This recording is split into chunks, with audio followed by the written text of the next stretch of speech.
I recently audited 10 different landscaping businesses' marketing strategies. And in this video, I'm going to share with you exactly what mistakes they made and what to do instead. What's going on, guys? This is Matt Thibeau here with Savant Marketing Agency. And if you're new to the channel, all we do around here is talk about how we can scale up your landscaping or outdoor living business to seven figures and beyond using digital marketing strategies that work. I've got seven different mistakes here that we're going to go through step by step. And I'm going to reveal to you exactly what to do instead so you can make sure that your marketing is firing on all cylinders this year. Mistake number one is having no compelling offer. Pretty much all of the landscaping businesses that I audited came out with having no real offer in place. In their ads and in their marketing in general, they'll say, hey, contact us for a free estimate or just speak with us, but there wasn't really any clear offer. In fact, some of them weren't even saying a free estimate. It would just say contact us. And this is a problem because your marketing should always have some kind of offer that's going to reach out and grab your ideal prospect and give them a reason for wanting to actually contact you besides just paying you money. I would recommend to include some value in your messaging, whether it be on your ads or your website, whether it's a free design mockup or saying some kind of free consultation. This is automatically going to give more value instead of just, hey, contact us for a price or a quote. For anything that's outdoor living or landscaping where you're going after larger installation projects, I do recommend a free design mockup. So it's not like you have to use, full on CAD and do everything to scale for an offer like this. You could use some simple ChatGPT or AI tools to just do a fast mock-up of what their project could look like. It's going to give them value because they'll be able to visualize and understand what your vision is for their backyard based off of their unique needs and desires. And you can be the catalyst basically for them to have the vision to understand what the potential of their backyard really is. And that has value. Another thing too is that you never want it to feel like a chore to reach out to you. A lot of landscapers that I saw in this audit is they actually kind of made it difficult to reach out to them.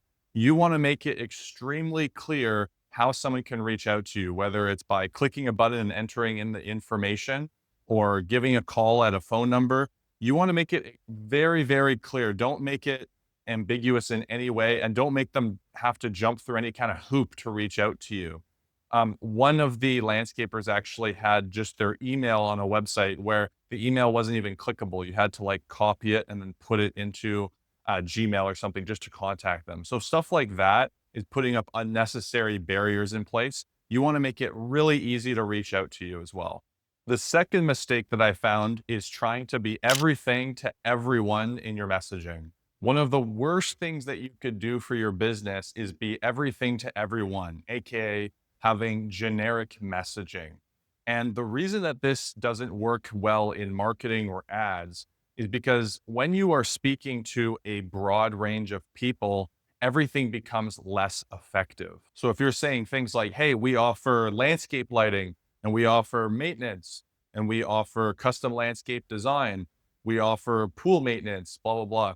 This is diluting your message and it's actually making you more forgettable in the marketplace. On top of that, when you have this type of generic messaging, you don't really attract the type of leads that you actually want. In fact, you tend to attract a lot of bad leads or really random mixed bag of leads because your messaging is creating confusion. So you kind of just attract a whole lot of a lot. So here's what you need to do instead.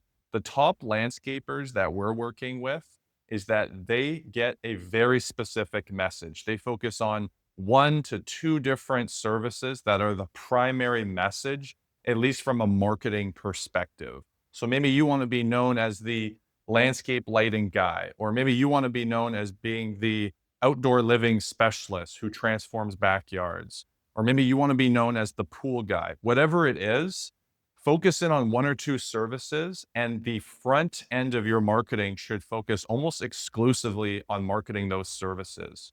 And then, whatever you want to do on the back end to increase the sales cycle and to increase lifetime value for those customers, and you want to sell them other services, that's totally fine. That's great business. But On the front end of your marketing, you need to brand and position yourself uniquely so you're going to be remembered in the marketplace for something. On top of that, you want to start positioning your message to speak to creating an ideal outcome for your client. Instead of just talking all about doing the actual work, whether it's, paver installation or whatever it is, you want to talk in terms of outcomes. So not so much of, hey, we're going to do this paver installation, but more so we're going to transform your backyard living space so that you can enjoy it with friends and family and enjoy the moments that matter in life. That's an example of creating an outcome that's more benefit driven instead of just selling the service itself. The last thing that I'll say here that will make this process of getting your messaging really dialed in is to create a customer avatar for your company.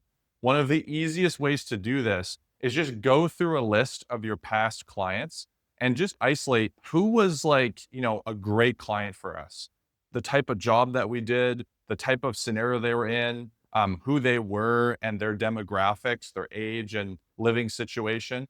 Try and isolate, someone you worked with in the past that you would define as an ideal customer, and then start to build your business around attracting that person. What this is going to do is give you more clarity on who you're speaking to when you're making ads and you're making content. But then also, it's going to actually allow you to scale your business because you're building it around an intentional customer that you want to serve at the highest level possible.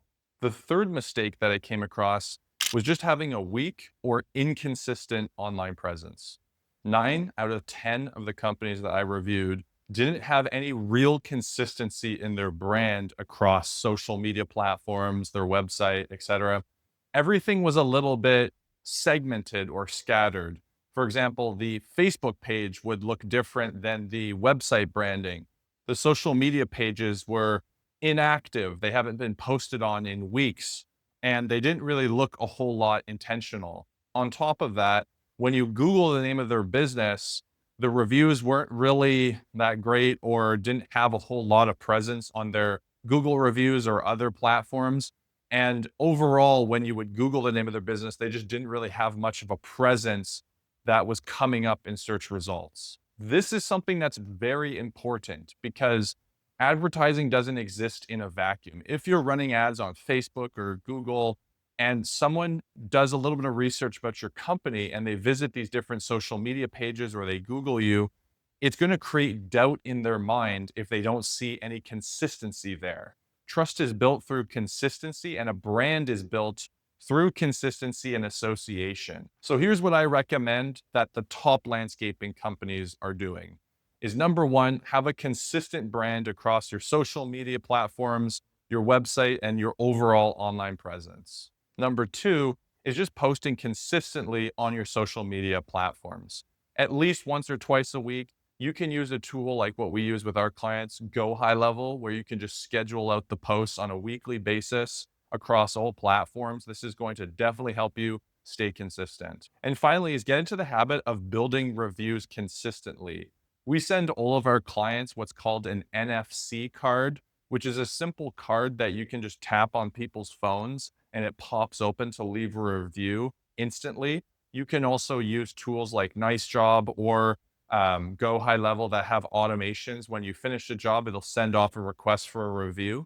So you want to be intentional about reviews and ideally start on Google because this is where reviews are going to have the highest ROI for your company. The fourth mistake that I came across was relying too much on one marketing channel. The number one is a terrible number when it comes to business. Whether you're relying only on referrals, or maybe you're relying on a lead vendor like Thumbtack, or maybe you're relying only on Facebook ads, or only on Google ads, or only on SEO, that's putting you in a very precarious situation as you scale your company because your pipeline is going to be very easily affected if just one marketing channel goes out or if word of mouth just dries up.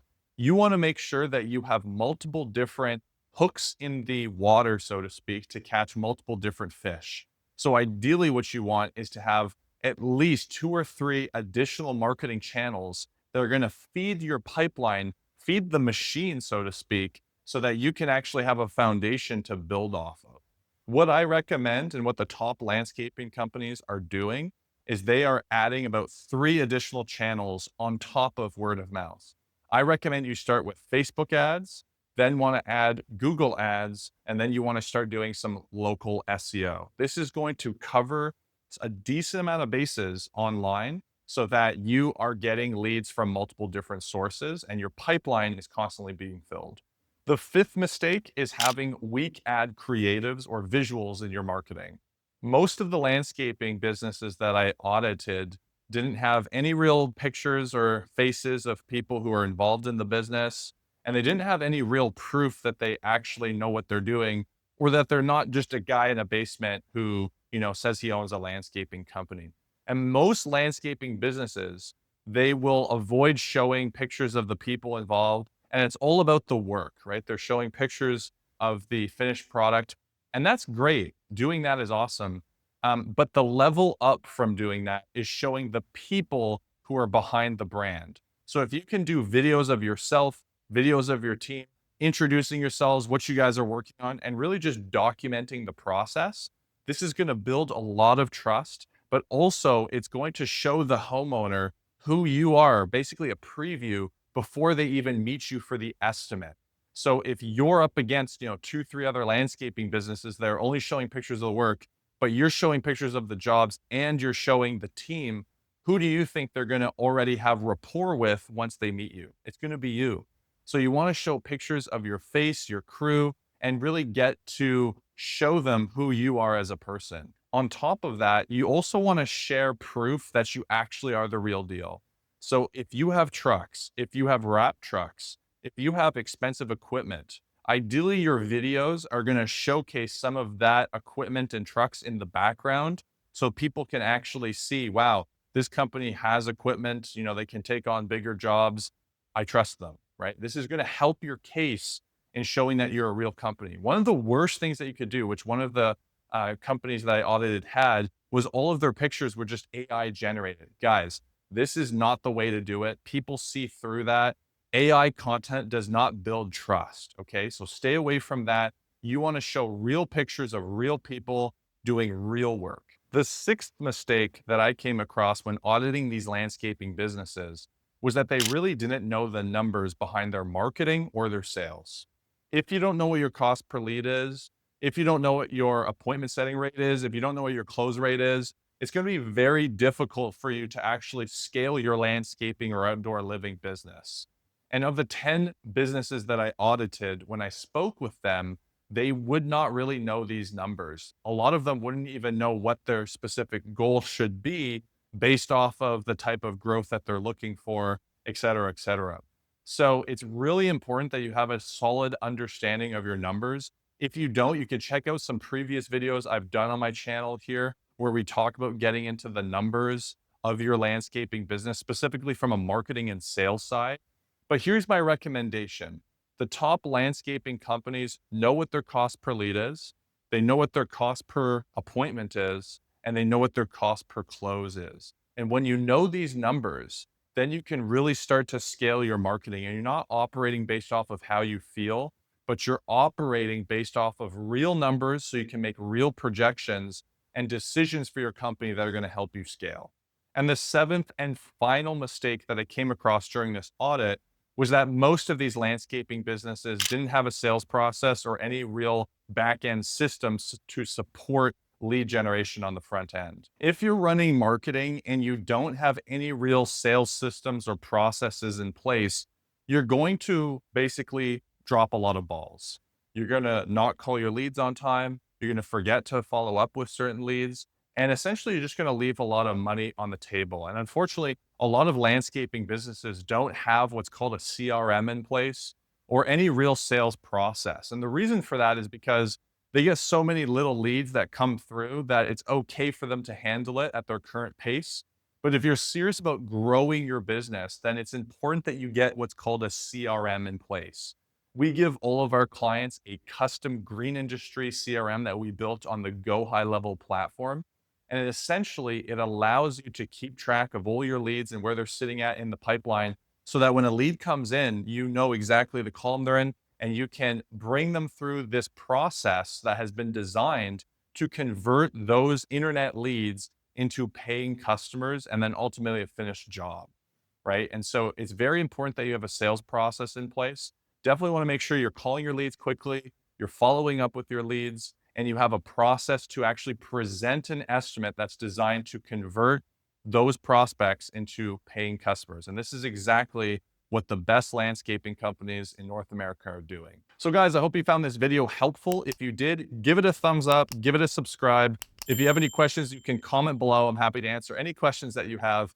And if you're watching or listening to this right now and you own a landscaping or outdoor living business and you're looking to start growing your business, you want to scale up your lead flow and your sales, then we would love to support you. All you got to do is click the link below in our bio. You can book a free strategy session. We'll get to know you, your goals, and we can show you a roadmap to actually achieve them. Looking forward to speaking with you soon, and I'll see you guys on my next video.